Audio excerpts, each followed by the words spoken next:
Welcome to another episode of Where North End Walk. It's episode 19. The season's rolling on this week. We are talking about a change of captain. Is McCann the right person to do the new role? And just what is wrong with Freddy Woodman? We are reviewing the Sheffield Wednesday game, and the whole football world's talking about set pieces. So that's exactly what we're going to do with this lot. How are Preston in terms of shaping up in that league table? And who are the best fans to have visited Deepdale this year? We are live on YouTube. This particular episode, we're going to be doing that 9:45 every Monday, so come and join us if you're watching this, and you can drop your comments, of course, into the live chat. Welcome back, Etienne, Harvey, and Ash. How are we, fellas? All good? All good. All right, we're live, so watch your mouths. First of all, Etienne, you should have won at Hillsborough. Even our Sheffield Wednesday fans saying that should have been 3 points. Why didn't you? A mix of two factors. I think we didn't take our chances. Brad Potts, he walks into Preston Town Centre, he's going to get a lot of abuse because how has he not put that away? And then if Freddy Woodman's there with him, both of them are just going to get a load of hassle because how that shot from Michael Smith has gone underneath his body, I will never know. It's just the building blocks are there for a good performance, a good 3 points, and yet we've let two big chances just go away. And another goalkeeper mistake has cost us those 3 points. You'll be pleased to hear we're going to get into that particular aspect of it in a second. First of all, Ash, the starting lineup, when it was announced, I actually thought of you because you had said, I think, on here last week that McCann should be made captain and that Whiteman should be dropped, and you got both your wishes. Are you happy? Yeah, someone's watching my Twitter account as well. I keep tweeting the same thing. I was actually really happy. I think McCann should just keep the armband. I know it's probably quite hard to switch mid-season, but for me, Whiteman, he actually looked all right when he came on, but McCann is just all over the shop. He's here, there, everywhere, and it's just so impressive to watch. And actually, I didn't mind the rest of the formation either. Did you feel a bit hard done to your previous goalkeeper, Harvey, that Woodman came straight back in, though? I did, yeah. I thought that, I didn't think Cornell was really at fault for the West Brom game. And I think I even tweeted it that I personally didn't think that Woodman should have walked straight back in. I think Cornell should have been given a run of games until, he does something that obviously changes that. But for me, I think it was nailed on that Cornell should have started. Yeah, the sentiments from the North End faithful were exactly that. I feel for Cornell, did absolutely nothing wrong last game. He gets dropped for someone who's been crap all season, and why the F is Woodman starting with the responses. Etienne, though, he is your number one keeper. So do you understand why he did get put straight back in? If he doesn't and he's fit, that's going to knock his confidence even more, isn't it? If he has to sit on the bench. I feel like to warrant your starting players as a number one keeper, you've got to act like it. And this season, he just has not, especially because Cornell did nothing wrong in the West Brom game. As I said in the last episode, I don't think he could have done anything about their goal. I don't think he should have been dropped. It's insane to me that he saved a penalty, and yet we're here again talking about how, he's made another mistake that has cost us 3 points. And it's just happened way too much this season for that decision to be justified by Heckingbottom. And I would want Cornell in the next game. Okay. Come back to that in a second. Ash, there's a little bit of criticism for Heckingbottom last week. Did he get the team right this week? And more importantly, did he get the substitutions right? No, definitely not for me. I think it's the first time that I've actually been a bit concerned. Potts was blown out of his backside after about 60 minutes and needed taking off. And I think that helped lead to the goal. I'm not as critical of some about Woodman. I think it was a tough save to make, but I think Potts down that side he was just knackered. I'd have maybe switched to Kesler-Hayden over and either risked a winger or, we didn't even have Best on the bench, if I'm not mistaken. So there wasn't really a lot of choice in the matter. But then he took Mads off as well, who was possibly having the best game he's had in a long time. And I just felt like all creativity went after that, which was a bit disappointing to see. So slightly critical of him. But yeah, when we compare him to the previous incumbent, I'm still love the guy. So it's all good. This is where North End Walk Live. If you're watching this, please drop us a comment into the comment box, and we'll get some of your takes on what Preston are doing right and wrong. This was the view from Martin. Excellent game by the lads under Hickey. The lads are getting better and better as a team, and I also read that this was excellent football. After the Ryan Lowe years and the damage done to the lads and the club by Lowe, it's going to take time to repair. Now we have Hickey. But another one said, why are these subs so late anyway? It's ridiculous. And how does Woodman of a die start immediately coming back? Harvey, do you agree with what Ash was saying there about the substitutions coming late? Yeah, it was the biggest hothead moment for me, I think. The only one I actually understood was Mads, just because he's come back from a hamstring injury. I understand. I agree with Ash that he was definitely our best player, but I understand not wanting to risk him. But it was the Theddarsson one that bamboozled me, to be honest, because like Ash said, you've got Potts. He's absolutely blowing after 60 minutes. There was literally a point where running down the wing and it looked like he was going in slow motion. It was horrible to watch, but I don't know how he's not come off. But then to take Mads and Theddarsson off, who other than McCann were definitely the best players on the pitch, it couldn't have been more wrong for me. And I think them decisions have definitely cost us the game, and it definitely was the most infuriating part, to be honest. Okay, we don't like calling players out too much on this podcast, but Etienne, social media was, like you rightly said at the start of this, full of anti-Potts jargon. I picked out a couple here. Jamie says, never play Potts ever again. Matt says he's been absolutely useless since about March. He simply has to be putting that chance away, but also he can't cross or pass a ball to save his life. With the chance, can we defend him a little bit and say that is great goalkeeping by Beadle, the way he spread himself? You can see both sides of the argument. I mean, Beadle has done very well to put him off his chance and spread himself and narrow down the angles. But at the same time, just hit it first time or be a bit quicker with the way you're approaching the shot. It feels like every time I watch the clip, it's taken about 2 years to strike that ball. Obviously, I've never played at that level, but even I think I could have put that chance away. And it's so frustrating because whilst Beadle did do well to cover the angles, it should be a goal. And it's another big chance that's gone begging. Harvey, you were in the away end. You saw this chance for yourself. Just describe how the Preston faithful reacted in the moment. I was, funnily enough, I was sat next to my brother, and I think he had his hands on his head for about 10 minutes, even after the chance had gone. I couldn't believe it. It felt like time had stopped. And to back up what Etienne said, you watch the clip and you could genuinely do anything. You could make a cup of tea, order a takeaway before Potts.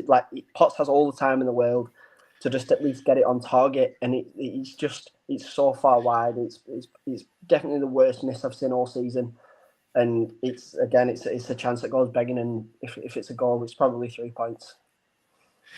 Some more Potts chatter here. Thanks for that, both of you. Ash, Carl asks, how long will we persist with Potts on the right? Get Hayden there and Ockles on the left. Awful substitute. Say Whiteman a joke and Magic 89th minute was absurd. Need some spelling practice here, Carl, but we get the gist of what you're saying. What about this then? We get Hayden there and Ockles on the left for you? Yeah, I would like Kesler-Hayden on the right. I think I can't believe I'm saying this, but we need Brady back ASAP, which is weird to say. I like Potts, but I don't think he's a right back, and I don't think he's a striker. He needs to be straight in the centre of the pitch. And the thing that the shot reminded me of was, I don't know if any of you remember the goal against Blackpool where he just leathered it from the side, and it felt like he took that same run up. But then again, if he'd have waited an extra second after the hour he initially waited, the keeper would have dived straight past him and he could have just put it straight in. He just seemed to just lose his bearings. So I think we need Kesler-Hayden on the right, Brady on the left, and maybe play Potts as a substitute centre mid. Okay. One more thing from the Sheffield Wednesday game. There's been a player that I think has escaped a little bit of criticism this week. But James calls him out, says, cheers, Reece and Potts. If you could finish your tea, would have won that 4-5-0. As Majic needs to start ahead of Reece next game. His finishing is appalling. And at the risk of sounding like a broken record on here, Harvey, we say this every week with Reece, that you'd be comfortably mid-table if you could put some more goals away. Yeah, but I think that's another balanced argument. I think Reece does well to score the first goal initially. I think it's good movement into the box. It's a good time finish off a really good ball from Mads. I've not properly seen the other chance that he missed, but apparently it isn't the greatest.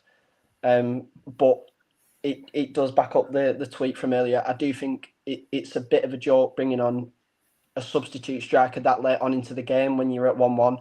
And bringing on players like Holmes, who I didn't feel like contributed anything towards the game attacking wise. I thought he was very poor, to be honest. Obviously, I think there is a bit of criticism in the squad. The finishing does need to be better, but I don't think you can criticise Reece too much for when he's probably the reason we've taken a point. So, okay. And then we manifested this next picture, I think, a couple of weeks ago now, and it finally happened. Lads on the way to Sheffield. I don't know if this was you responsible for this, Harvey, but we've got the sheets out. We've seen our first Ridsdale out sign. Is this you responsible for that, Harvey, at all? No, definitely not. It's not me. Right, let's focus on a different tact. Then what about this week then? Because we've got some games, Etienne, which you would say on paper are certainly opportunities to pick up points. We're recording this before the Cardiff away game this week, but they're in free fall. And then, of course, your old buddies Leeds come to Deepdale. Now, you did them last year, and their away record is shocking. So this is not a foregone conclusion. Yeah. It does feel like 6 points there for the taking, but I think we've said that about the last 8 games, and we haven't won since we beat Coventry. But there's just a bit of me that thinks going away to Cardiff midweek, it never feels right. It doesn't look right. We're not going to have many fans down there. You could make the argument not many people are going to be up for it, unfortunately. And the Cardiff have just appointed that Razia bloke as their manager until the end of the season. I think they could overturn us there, unfortunately. But Leeds, they've got a poor performance or two in him, especially when they come to Deepdale. We've had a bit of luck, especially last season. You'd hope we could get a result there, especially having the home crowd behind everyone. We just need a win, please. I think you're bigging up Cardiff and what they're better at. Even though Reese's been appointed manager, they've not been good in recent games. So if you can play like you did at Sheffield Wednesday, Ash, this is a chance for 3 points, isn't it? Yeah, I mean, if you gave me an option for 3 points out of the 2 games, I'd take 3 points. I think a win and a loss is fine. Knowing us, it's more likely that we'll lose to Cardiff and beat Leeds than the other way around. But I feel like it's a must-win in a way. It almost feels like a relegation 6-pointer at this point of the season. We could really do with the confidence. And I think if we do go and get a win, that builds some confidence for Saturday and Leeds. You can't ask much more than that. So fingers crossed we'll go there and turn them over. I'm just not massively hopeful that happens at this point. I could see another board draw, to be honest. Okay. You did it last year. It was Christmas time last year, wasn't it? It was Boxing Day, I think, when you came in and did a smash and... No, it's not a smash and grab, actually. You played well with a 90th minute winner, wasn't it? We're talking about set pieces then this week because the whole football world is also talking on set piece crazy with the way that Arsenal are setting up. Just to ask you two, because you're sports journalists and obviously analyse games for your living. Harvey, do you think we've gone a bit crazy in terms of the amount of emphasis that we now put on having set piece coaches and having them on Sky and we've got Norwich this week who have talking about the Brighton set piece coach which they hired and now they want to sack him because they're bottom of the league table. Is it all just a bit crazy? Yeah, it's a bit much for me. I don't think you can exactly get someone to train set pieces. It's either a ball whipped in or you you're lucky if a player gets onto it, or it's an effort at goal. Really, it's chalk and cheese. It's one or the other. I don't really understand the whole emphasis behind, getting set piece coaches in and trying to work on something when I believe that probably like 95% of the time it's probably not going to pay off, to be honest. Okay, let us know your comments, please, in the chat. If you're watching this, we're on set pieces, and is it nonsense? Etienne, what's your view on it? I don't like it. I don't like the constant emphasis. Sorry, you know what I mean, on set pieces. But at the same time, I do feel like they're there to be exploited by teams if they want to go and score 2-3 goals like Arsenal seem to just do all the time right now. I think they're allowed to do that, and it's quite nice to know that there are still competitive advantages to be taken advantage of. Still in the modern game. Arsenal doing such a good job at it. I think we will see a lot of teams try to follow their lead, and eventually it will die out. The craze of scoring corners, headers, bombarding players from the far side into the box, I think it will die out. But ultimately, football is a game where you have to win, and if teams want to use set pieces to do that, there's not much we can do. Ash, you've played football. I know not at a high level like North End do, but you were coached, weren't you, just to get the ball in the box and get your head on it, son? See, I'm of a different opinion. I actually think that have as many coaches for as many different things as you can, as long as it works. I'd have a throwing coach for us. I'd probably I think Peter Murphy does our set pieces, if I'm not mistaken. I'd probably replace him because we seem to be quite good at defending, but our set piece, I mean, at the weekend, Greenwood's deliveries were horrendous. They were so bad, and I think we need to learn movement. So I think maybe a movement coach is something I'd implement, but I'm not against the set piece coaches at all. Okay, I did not see that answer coming. I've got to be honest with you. All right. Let's have a look at the league table for set pieces then. Does it surprise you then, Harvey, given that, the lack of chances you've created this season, to see you so high in this table? 6 set pieces scored, or 6 goals, from set pieces this season, 1 penalty, 10 from open play. So you are up there. What's been the success of why Preston are in the heavy heights of the 8th best team in terms of set pieces this season?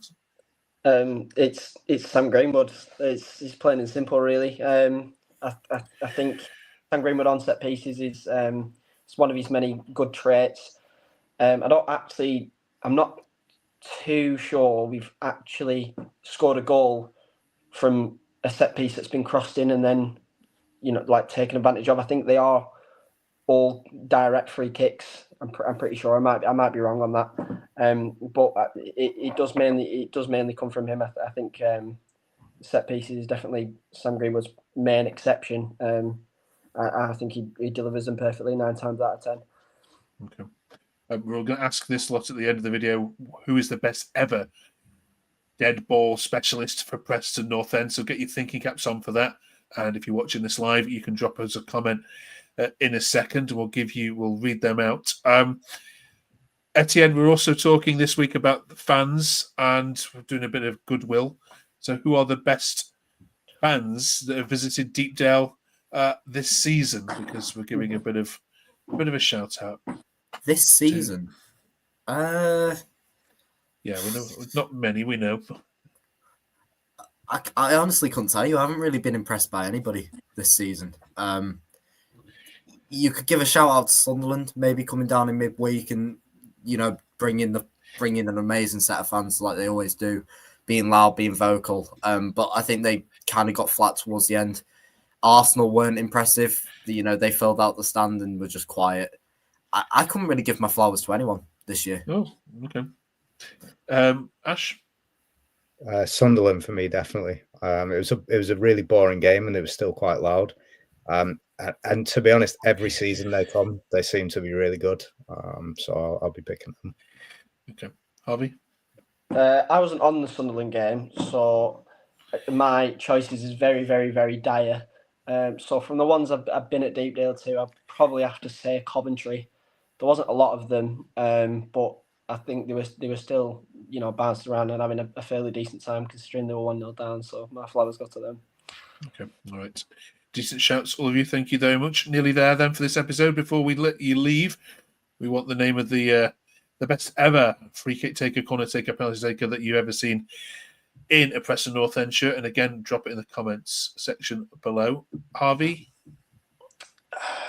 For me, I'm quite young, so I've not had the pick of the bunch. For me, I'll say Paul Gallagher. I think his deliveries were quite exceptional. Always had a really good free kick in him. So from what I remember. So yeah, I'll go Paul Gallagher. Brilliant. Ash? Can I pick one for each type of set piece? If you want, yeah. Okay. So corners would be Eddie Lewis. Free kicks, Ross Wallace, just for that Birmingham one alone. And penalties, Graham Alexander by a country mile. Yeah. Decent shout, that. Etienne? Yeah, I haven't had the pleasure of watching any of them. I saw Graham Alexander score that free kick against Charlton, so that's my claim to fame on that one. But for me, Paul Gallagher, just every penalty was hit with precision. I only remember him missing 1 or 2, and even then he'd score the rebounds. And his free kicks were just immense. That one at Wigan at home will always remain in my head because it just hit top bins from about 30 yards. But yeah, I'd have to go Paul Gallagher. Okay, all right. Good shouts, all of you. If they've missed any, you know what to do. Drop it in the comments below. And if you haven't yet subscribed, please drop your finger onto that subscribe button. Right, you three, enjoy your football this week. Thank you very much for joining us. Don't forget, live every Monday, 9:45. Join us for more comments and reviews of all things Preston North End. We're very grateful for your support. We'll see you next week.